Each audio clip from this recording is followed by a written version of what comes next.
Hello, and welcome back to another RuneScape 3 Ironman video. So, I actually had a chance to play a whole bunch over the Christmas holidays, and I had so much footage that I actually am going to split it up in from this episode and the next one.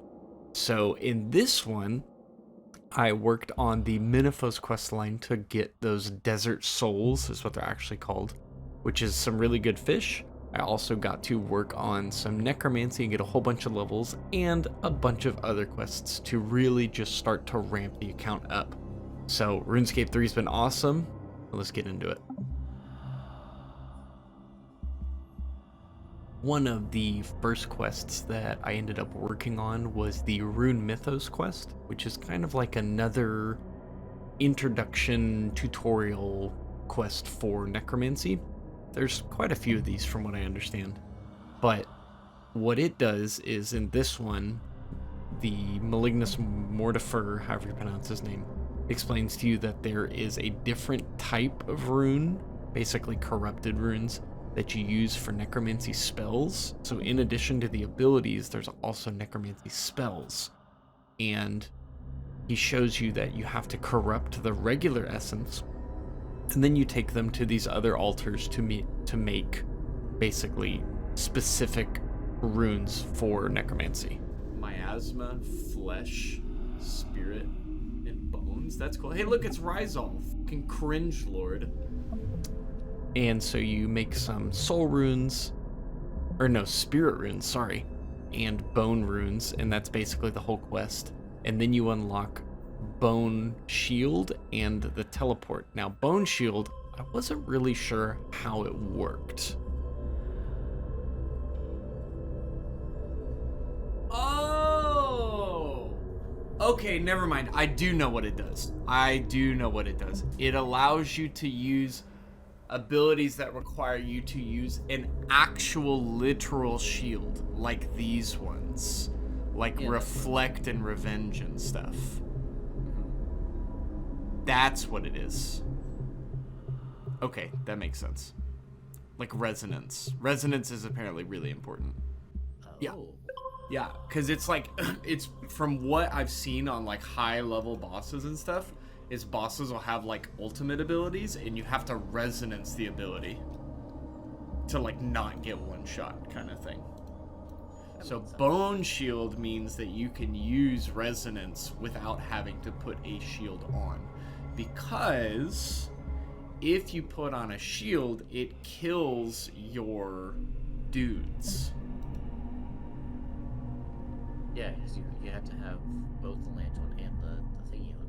Right, so the glove lets you cast the spells and the focus lets you summon your guys. But there are certain shields in the game that are labeled as like death touched that will act as a focus. So what it does is it doesn't kill your guys when you switch to it, you just can't summon more guys.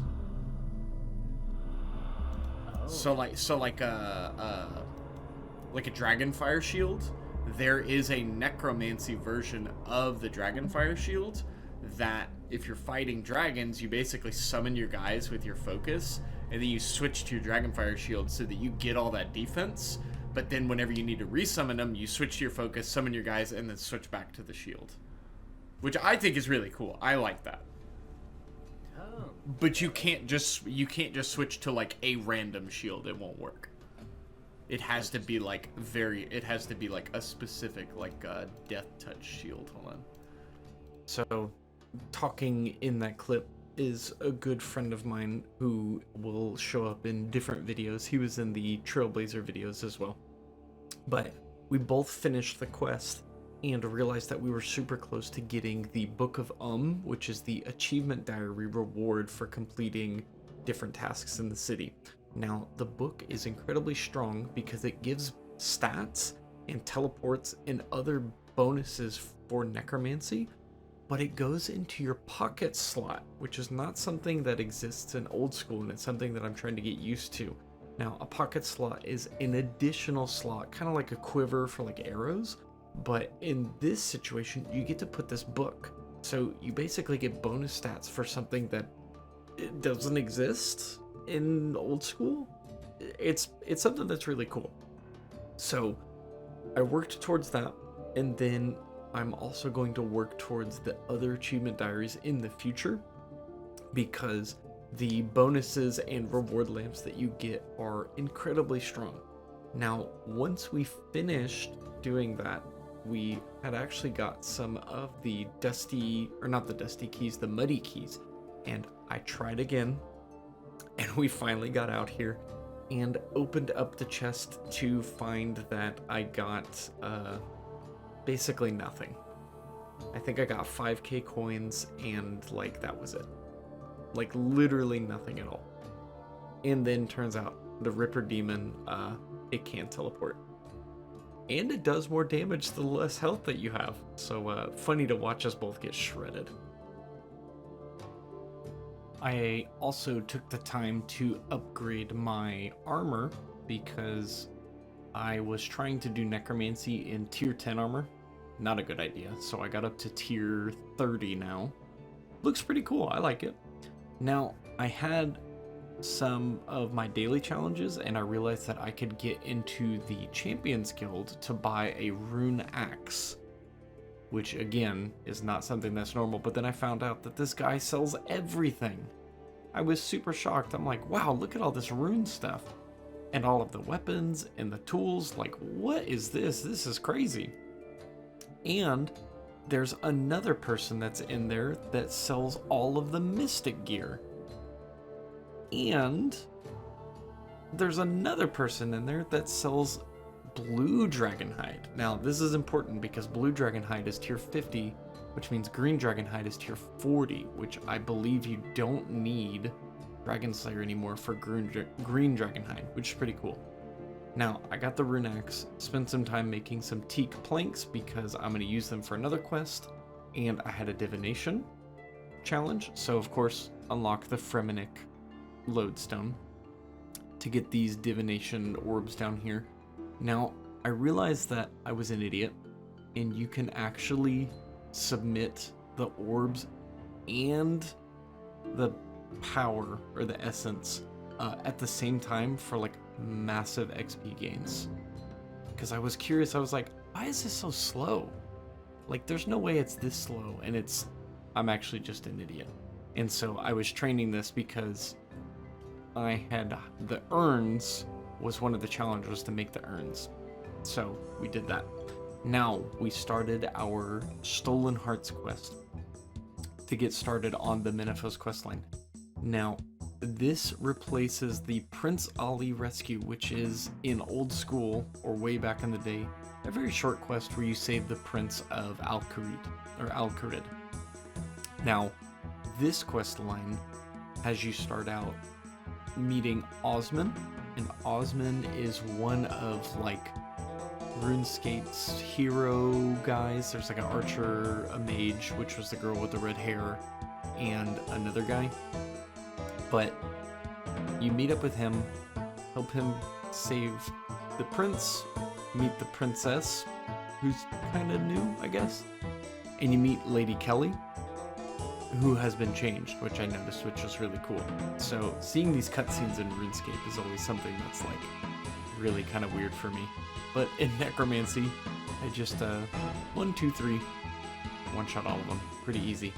So these quests again are free-to-play quests. They're pretty easy, and you get to do some cool stuff as the game just kind of shows you what it has to offer. So you get to do some rooftop agility and see some really cool cutscenes.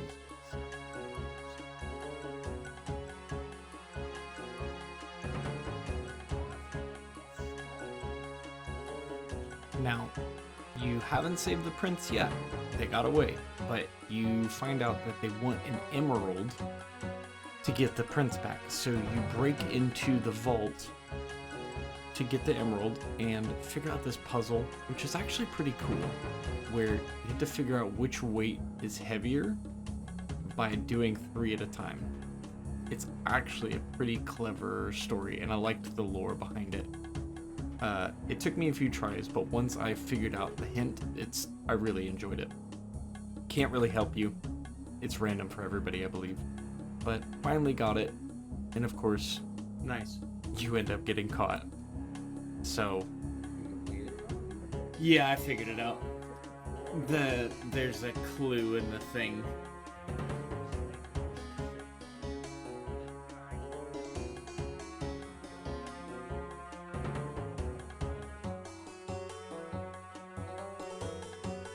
Oh. Okay.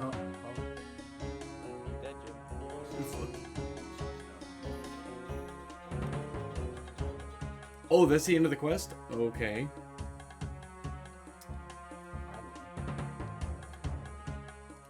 But it makes sense, the diamond thing.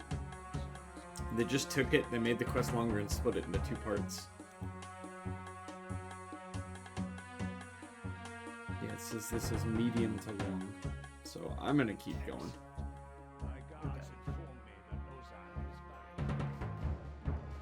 Why you're what?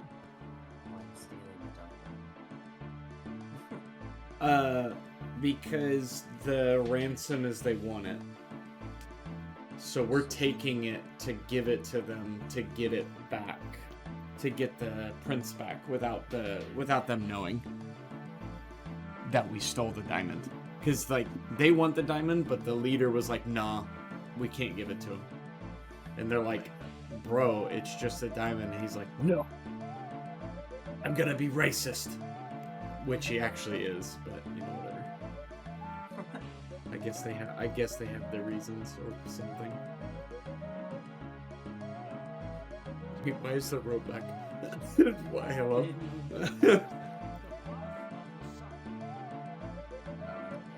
Hang on, who put our rope on the roof back in place?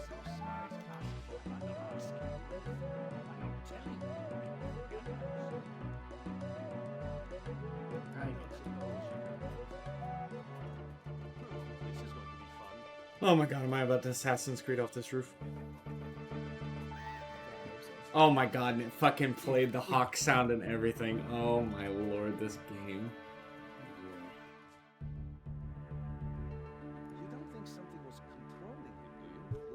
So you find out that the emerald, you get the real one, and it has some special powers, but it causes people to want to kill you, and has people talk to you as well, which I thought this was super cool. But then, of course, you lose the emerald, and it gets taken by dung beetles, so you get to cut up some poop. And then you find out that Lady Kelly... This is actually kind of cool. She's not Lady Kelly. She's actually a Masket. That's right. The same Amasket from Tombs of Amasket in old school Runescape.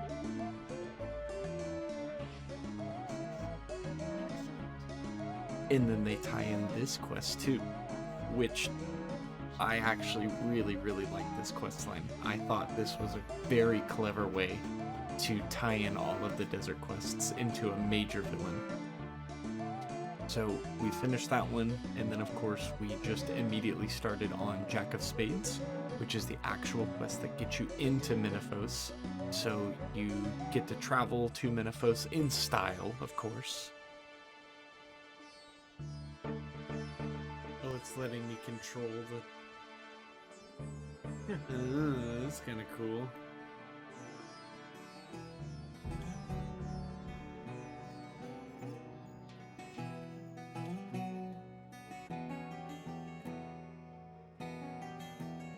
Monkey with symbols. It actually looks like a cool scene.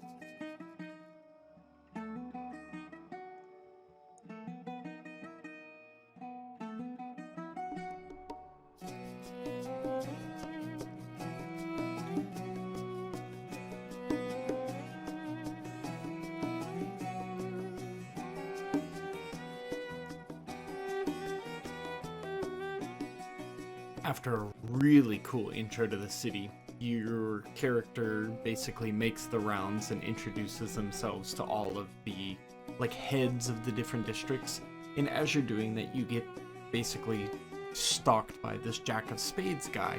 And he pickpockets them and he steals stuff, and it becomes really annoying, really frustrating. Then you find out that the Jack of Spades is actually just Osmond. And he stole the things in order for you to be able to give them back to gain their trust, so that he could be the bad guy and that you can be the good guy. Which is, you know, again, pretty clever. So you get to do that. You introduce yourself to the different districts, which then have their own reputation. Nice.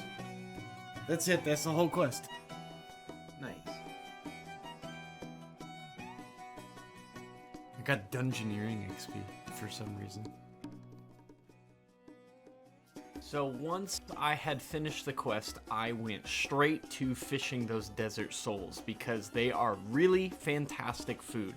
Like, they scale with your level, they go up to, I think, 1500 healing, which is great for an Ironman, and you catch them super fast. Now, the problem is that once you catch them, you gotta cook them. And I realized that in RuneScape 3, there's not really a great place to cook food without moving back and forth, without using one of those porter pay-to-win things, or just lighting a bonfire next to a bank, which is super annoying. So I found out that in your fort, there is a kitchen with a bank right next to it. And so in order to unlock it, you get to do this quest, Murder on the Border, where you get to do a cool little exploration of your fort, find the person who murdered the Duke of Edgeville? Yeah, the Duke of Edgeville. Find the assassins, label the person as a traitor, get them arrested, and of course, spend more time exploring your fort that you got to build. So I made quick work at this quest. It was quite enjoyable, but then I unlocked the kitchen, which comes with a few other goodies, such as a knife that is super sharp that lets you get through spiderwebs super quick. It's a cool little side thing that you get unlocked.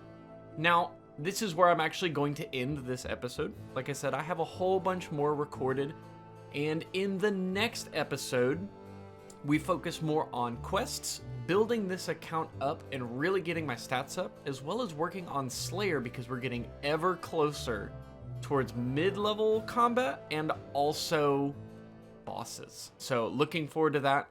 Like and subscribe if you enjoyed it. I appreciate you very much, and I'll see you in the next episode.